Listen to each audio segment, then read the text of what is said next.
आप सबके लिए परमपिता परमात्मा का एक वरदान है जो अपने मस्तक में नोट करना। कापी तो फिर भी छूट जाएंगी ना, लेकिन मस्तक में ये वो वरदान जो है वो नोट करके रखना। तो शिव बाबा का आप सभी आए हुए हमारे भाई बहनों के लिए यही वरदान है कि सदा संतुष्ट रहना और संतुष्ट करना। मंजूर है ये वरदान? ख्याल में रखेंगे? रखना। भले ताली बजाओ।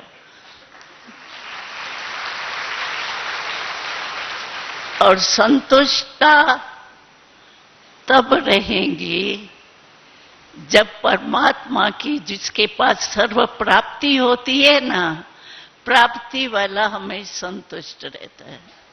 और सबसे बड़े में बड़ा खजाना कौन सा है? सुख। जीवन में और कुछ नहीं हो तो कोई हर्जा नहीं, लेकिन सुख चाहिए, शांति चाहिए, प्रेम चाहिए, आनंद चाहिए। ये चार चीजें जरूर मनुष्य के जीवन में चाहिए। तो परमात्मा को अमृत वेले याद करेंगे तो आपको ये चार ही चीजें परमात्मा से मिलेंगी। क्योंकि परमात्मा के पास है ही क्या? किसके पास भी जाते हैं तो जिसके पास जो चीज होती है वही तो देते हैं ना। तो परमात्मा के पास क्या चीज है? यही तो है। जो हमारे जीवन में अगर एक भी कम है तो जीवन सुखी नहीं रह सकता है। चार ही चीजें जरूर चाहिए। तो वो चार ही चीजें जो परमात्मा से हमको चाहिए वो हमारा बाप है।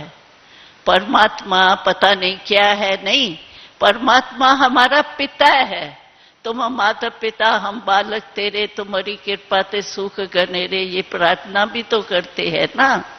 तो परमात्मा हमारा पिता है। परमात्मा को संबंध से याद करना। संबंध से जिसको भी याद किया जाता है ना, वो सहज भी होता है और सदा भी होता है। आपके 4 बच्चे हैं, लेकिन 4 बच्चों में से भी जो वफादार होगा, जो बहुत प्यारा होगा चलन से, उसको आप अमेरिका में होंगे तो भी हर बात में याद करेंगे, भूलेंगे नहीं।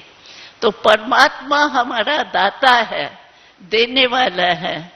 तो उसको याद करने से हमको ये 4 ही चीजें, सुख, शांति, आनंद, प्रेम, सब चाहिए।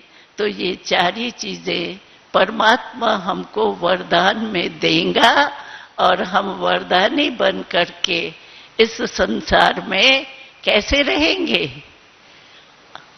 आपको पता है एक बारी शिव बाबा ने हमको ट्रांस में दिखाया था, जो प्रवृत्ति में रहने वाले हैं ना, उनको बाबा ने कमल का पुष्प सौगात में दिया। कमल का पुष्प क्यों दिया? क्योंकि कमल पुष्प की विशेषता है कि जल में रहते, कीचड़ में रहते, संबंध भी अंदर है, लेकिन न्यारा और प्यारा रहता है। ऐसे ही परमात्मा गर्भगृह में रहने वाले बच्चों को ये कमल का पुष्प सौगात में देता है। कभी भी कुछ भी बात आपके सामने आवे, आप ये गिफ्ट जो परमात्मा की है कमल पुष्प की, वो सामने लाना। तो क्या होगा?